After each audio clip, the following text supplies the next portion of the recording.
Hi, dear cricket fans. Welcome to Cricket Happenings, and we are looking at the Champions League 2020 matches here.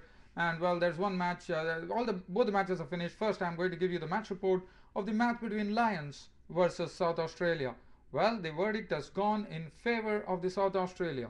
Well, South Australia has won this match. They made 178 8 for 6 batting first, and then restricted the Lions to 167 for 8, and South Australia won this match by 11 runs. So for the first time, we saw that the local team from South Africa couldn't really go forward. They have been winning. We saw that they won the first inaugural match, and then they won the next match too. But well, today South Australia proved to be the better side.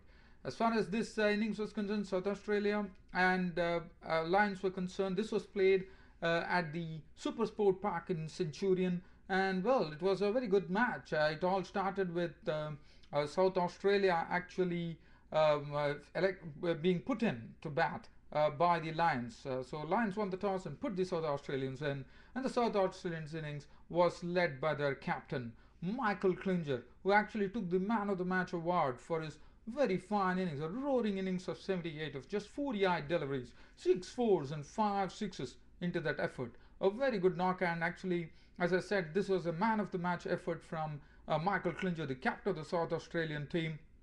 Well, and Callum Ferguson was the one who actually gave him good support there. In fact, there was a time when Callum Ferguson and Michael Klinger were at the crease, runs were coming at a real rattling pace there, because both of them were playing the stroke. Klinger was not afraid to loft the ball.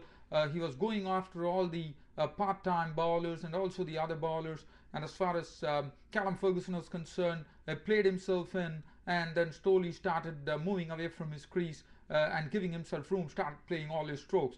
And both of them did it pretty well in the end. Well, so Harris was the first to go today. LBW ball Freeling for 13 of 18 balls with 2 4s. And then Graham Manu, the wicketkeeper, was also gone. Cord Cameron bowled Fangio for 12 of 16 balls with 1 4.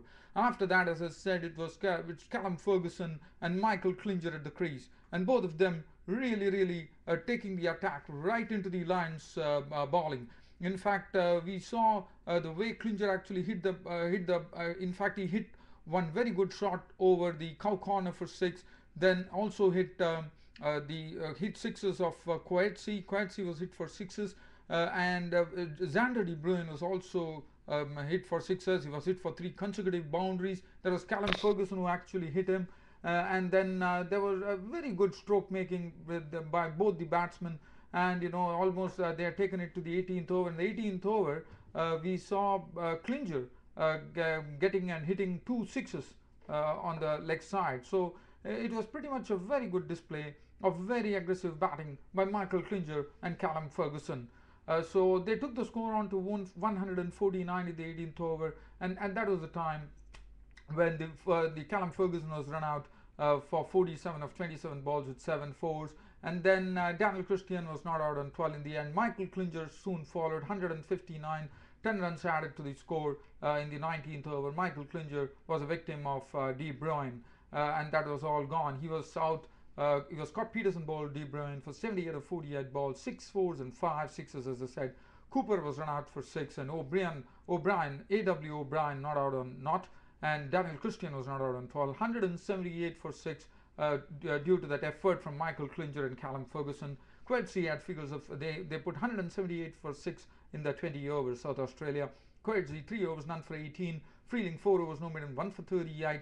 No, really 4 overs, no maiden, none for 32. Xander De Bruyne 3 overs, no maiden, 141. Fangio 4 overs, no maiden, 1 for 22. And our Cameron 2 overs went for 22 runs. As far as the reply was concerned from the Lions innings, Jay Vandier couldn't last long today. Jay Vandier was the first to go, with Sean Tate displaying some excellent pace bowling. He actually clean bowled Jay Vandier for 4. So he was the first to go after hitting 1 boundary. After that, it was left to Alvaro Peterson, who was the person who actually had a substantial score. He made 56 of 35 balls with 7 4s and 1 6 before being LBW to Daniel Christian. Now, Daniel Christian and Sean Tate were the ones who really bowled well and also took the wickets among them. They stuck to a very good line. Jarswell was dismissed by Christian. Klinger bowled Christian for 8, Cameron was stumped by Manu of the bowling of O'Brien for 17. Neil McKenzie was run out for 15. Xander de Brian was run out for 11. And Solakile was not out on 23 of 26 balls with 2 fours when the match came to an end. But well, Quedzi made 4. He was victim of Tate. And Freeling actually indulged in some very big hitting. In fact, there came a stage they were 160 for 8 in the 19th over and 18 runs still possible in a 20-over game. But Freeling was actually giving them some fright because he actually carved Sean Tate over the third man for a 6. Then he hit one shot which actually flew over square leg for 6. So there were 2 sixes hit, and there was but Sean Tate was too smart for him as Freeling's stumps were shattered by Tate for 17 to bring an end to the match. Fangxi was not out on 2. 167 for 8 was the score. But it was a very good chase by the Lions. They really chased it very well. But in the end, as I said, Sean Tate and Daniel Christian were the bowlers who actually stuck to a good line and bowled really well. So really not allowing the Lions innings to really sprout forth, I would say. So Alvaro Peterson was the highest. He made 56 of 30. He was the captain. So basically, if you see, both the captains contributed. The other end, it was from the South Australian end, it was Michael Klinger. From the Lions innings, it was Alvaro Peterson who contributed. So the captains had a very good time in the middle there as far as this match is concerned. And well, 167 for 8. The margin would have not been much closer. The South Australia actually won this match by only 11 runs, but it was a very good match. There was still some hope with some big hitting going on. As I said, Solakile also gave some good support in the end. He was left high and dry, not out on 23 of 26 balls with 2 fours. And for the bowling figures are concerned, Sean Tate 4 overs no made in 3 for 36. Daniel Christian 4 overs no made in 2 for 30. Putland 4 overs no made in none for 33. O'Brien 4 overs no made in 1 for 32. Bailey 2 overs for 23. And Daniel Harris 2 overs for 10 runs. So Michael Klinger of South Australia was named man of the match, and South Australia take 2 points in the match. That's it, dear cricket fans. But well, if I have time, I can just do just a synopsis of some sort of an analysis. But well, there's nothing much to do. I could only say that Michael Klinger, the captain of South Australia, really took the cake today and really thrashed the Lions bowling to all parts of the field. And Callum Ferguson, after coming from the knee injury that he had, it was very refreshing to see him getting into some runs there. Callum Ferguson, one would remember, he played for Australia and then his injury problems took him away. He's sort of a sedate player, Callum Ferguson, and that was it. And as I said, Lions couldn't really match other than Alvaro Peterson, who made 56 and 23. Solakile not out 23.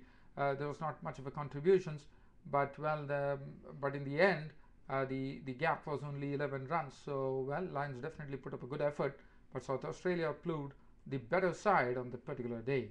And Sean Tate was bowling superbly. His pace was very difficult to get away with, so they had to see to it that they had to play strokes, take risk against the other bowlers, which they did, and they succumbed. Their wickets succumbed to them. So that's it, dear cricket fans, for Cricket Happening as far as this match is concerned. But dear cricket fans, I can tell you one thing here before I go, that I'll be back with a full match report shortly between the Royal Challengers Bangalore, who actually thrashed Guyana by 9 wickets. They actually won this match by 9 wickets, and I'll be going through that shortly once this particular report is published. And also one more news that I can catch up, dear guys, and that would be that England has won the second one-day international against Pakistan, even though Pakistan scored a very high 293 for 4. It was a very good effort from Pakistan, but well, England proved a bit better than what it was chasing that high target. They still got to victory. It was a 4-wicket victory, of which I would be coming back with a full match report, dear cricket fans. So keep your eyes on Cricket Happenings as things unfold before you, or the next 2 match reports. That's it, dear cricket fans, for Cricket Happenings. This is Ram signing off. Thank you.